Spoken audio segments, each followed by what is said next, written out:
Good evening, folks. Welcome back to my channel, and that's our beautiful Continental GT.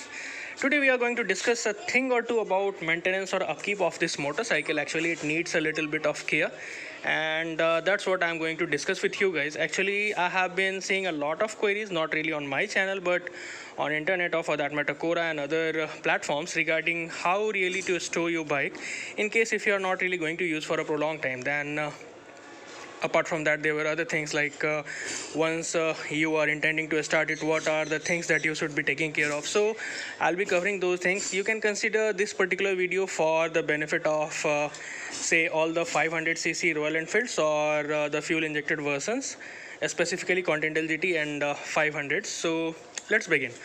Now, to start with, what I had done was, like, before leaving this bike in storage, I had drained the petrol from the petrol tank. It was completely dry, and apart from that, I had also disconnected the terminals of battery so that it won't really be discharging. However, no matter what you try, your battery its shelf life is not really going to be that long, and within a couple of months, say 5 to 6 months, it will be completely drained, and ultimately you'll have to replace it. So there is no point of just leaving it. But anyway, disconnecting it will take care of the cables and other things, or for that matter, accidentally if somebody is going to switch it on, then it won't really be damaging your fuel pump and things like that. So those are the two basic things that you have to take care of.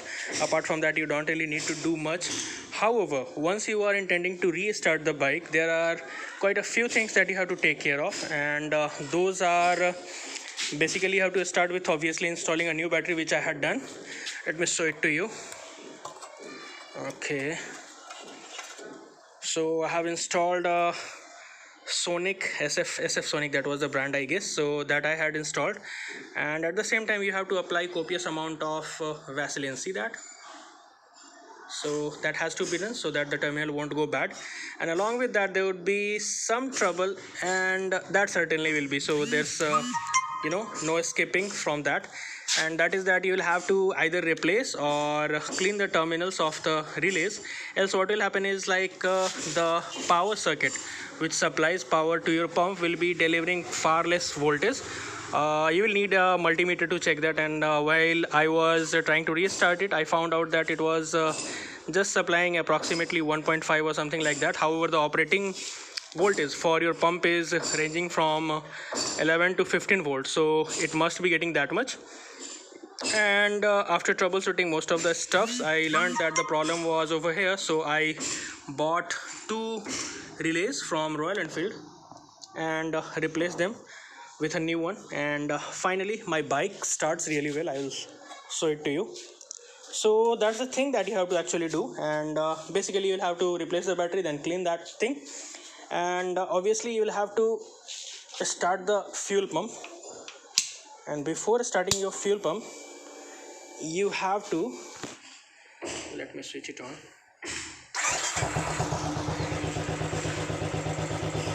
See that? Okay, so obviously you have to pour in petrol. Approximately you will be needing 4 to 5 liters, else it will be in reserve only, and in case if you are going to take it outside, then there would be certain trouble. So at least 5 liters of petrol will be required. In case if you are really not having that much of fuel, you can go ahead with 2 or 3 liters also. That will be sufficient enough. You need to dunk the fuel pump entirely in the petrol.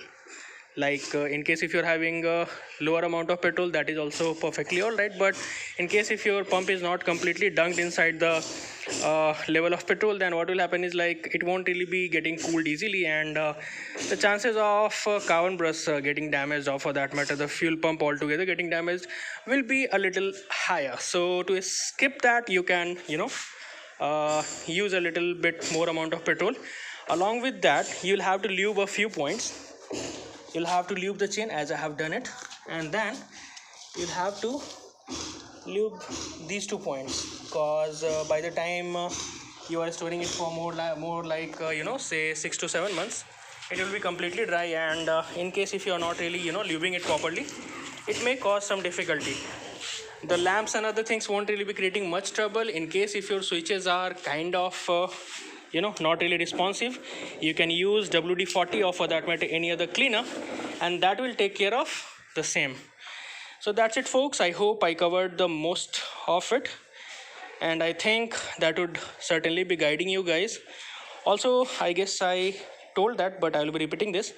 You'll have to service both the brakes, I guess, the rear as well as the front, and that has to be done. In case if you are knowing, then perfectly all right, then you can do it on your own itself. You will be needing very basic tools. That's not really a difficult thing. In case if you need a tutorial on that, I'll certainly be doing, but that's beyond the scope of this particular video, which is just basic kind of tutorial about how to keep and start your bike after a long storage. So that be it, folks. I hope this video is really going to be helpful for your upkeep of your Royal Enfield. Till the next time, stay tuned, build it, ride it.